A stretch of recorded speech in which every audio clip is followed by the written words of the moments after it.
120 is called The Starry Night. You guys probably already knew that. This is by Van Gogh, or you can write Vincent van Gogh, 1889, and this is oil on canvas.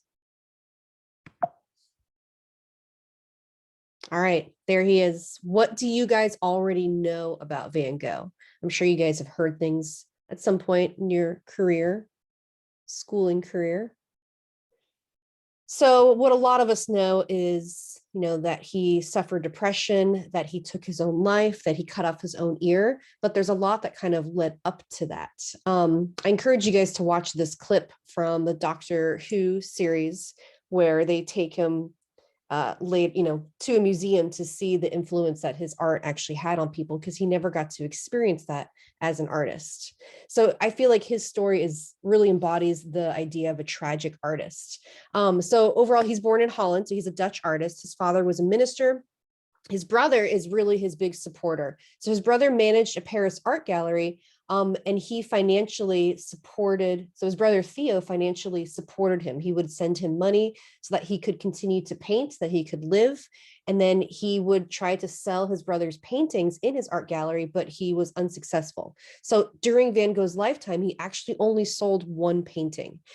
He moved to France to paint with his friend Gauguin, who is also one of our post-impressionist artists we're going to talk about. They stayed together for about 2 months. And then that's when the ear incident happens. They got into an argument, there is a fight, and then the theory is that Vincent cut off his left earlobe. There's other theories, but this is what we believe happened.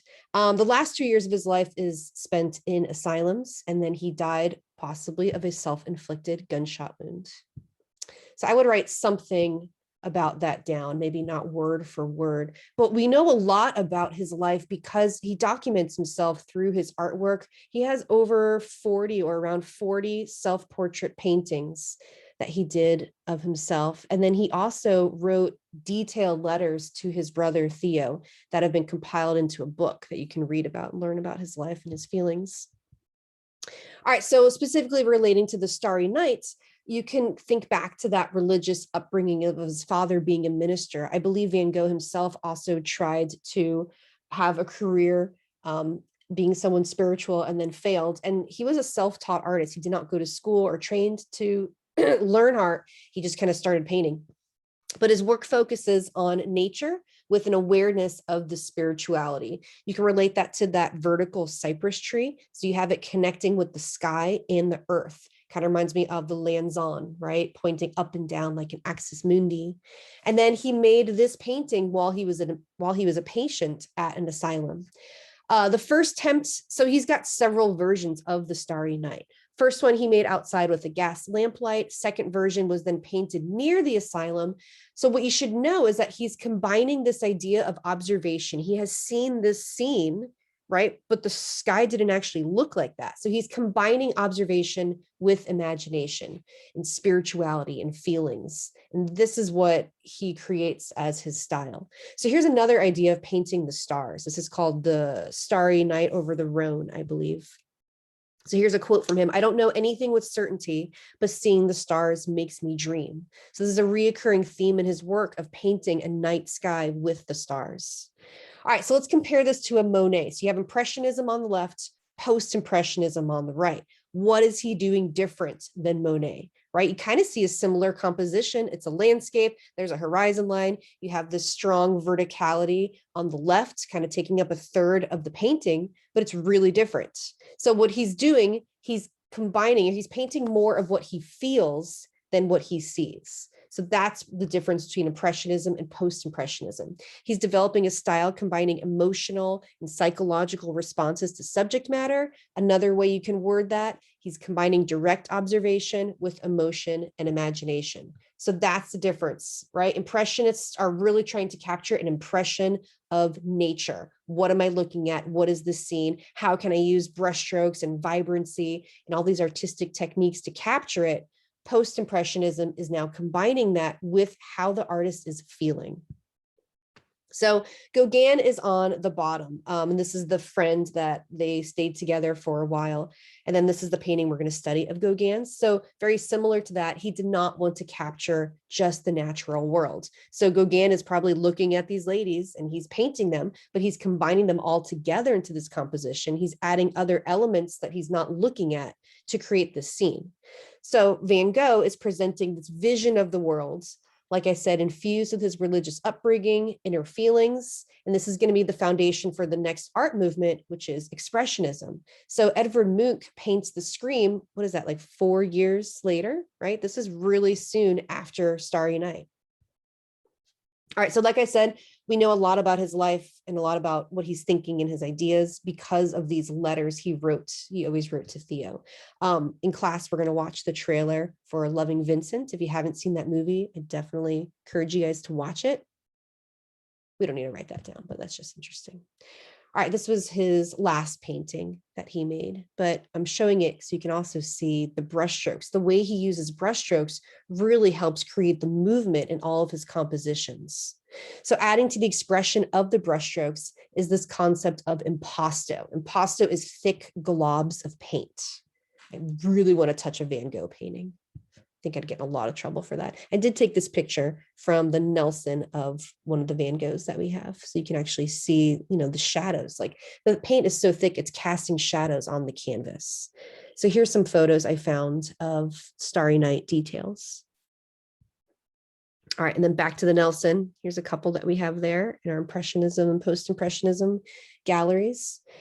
Okay, so let's go back to this landscape. You can talk about any Van Gogh painting and you can say this about the form, right? The characteristics of the paint. There's a surging movement through the curving brushwork. He's using vibrant colors. If you look in the background, yellow and purple, complementary colors. Foreground, lots of reds and greens, right? So very vibrant colors. They all kind of have this explosive energy about them. Now, specifically relating to the Starry Night, you've got that vertical cypress tree right here. And then it's echoing the verticality of the steeple. And both of those strong vertical lines are cutting across all of the curves, right, throughout the whole painting. So they're really acting as breaks for our eyes. He's creating all this movement for the viewer, and then kind of these stopping points for our eyes to settle. You've got that dark tree on the left, and then he's also balancing it with this really bright moon on the right. So there's this idea of unifying through these artistic elements, all of this movement and chaos he's creating. All right, I did print an article for you guys, how Japan has inspired Western artists from Impressionists to today. And it gives you an example, right? You have Hiroshiga on the left. He's an ukiyo-e artist from Japan. And then you have Van Gogh painting that print on the right. So Van Gogh collected ukiyo-e prints. He was really inspired by ukiyo-e prints. Here's a painting he did of one of his friends, and he's surrounded by ukiyo-e prints behind him. So Japanism is, the French created this word to express this influx of Japanese culture.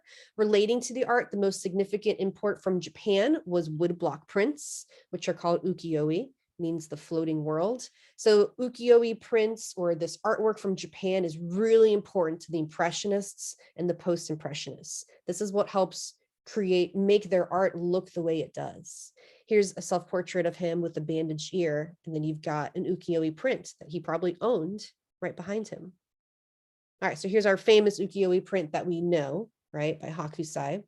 So just some context from the article. You don't have to write this down, but all right, the Night Cafe, this is about the color. So in a letter about this painting, The Night Cafe, he explains how using alien reds and greens to create a clash and convey this feeling of intense human alienation. That's what he's feeling, right? So he's using those colors to create that feeling. And then relating to ukiyo-e, the intense angle of the pool table heightens the tension. And look at the bed also in this bedroom.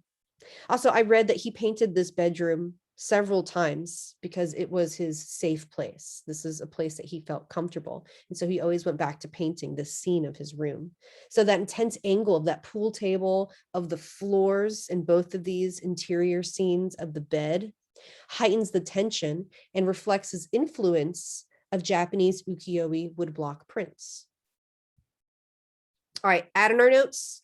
Japanism, he's using these intense angles. He's using outlines, flat cropped portraits. Those all reflect his influence from ukiyo-e prints.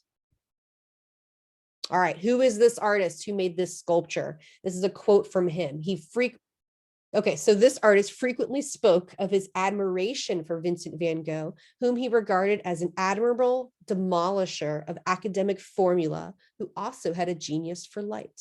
And this is Rodin. Rodin is also a collector of ukiyo-e prints. They're all big fans.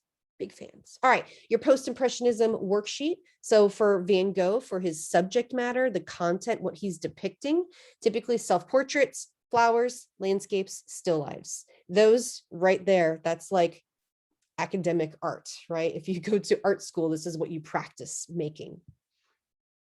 Figures, landscapes, still lifes. Yep. All right, moods, passionate and vibrant. The style, agitated, swirling brushstrokes, impasto. And then the artistic inspiration, what does this artist go on to inspire? He is the Expressionism daddy. He is what's going to bring on this next art movement of Expressionism. Oh, there's one of my favorite examples from Expressionism that we're going to get to soon. All right, done.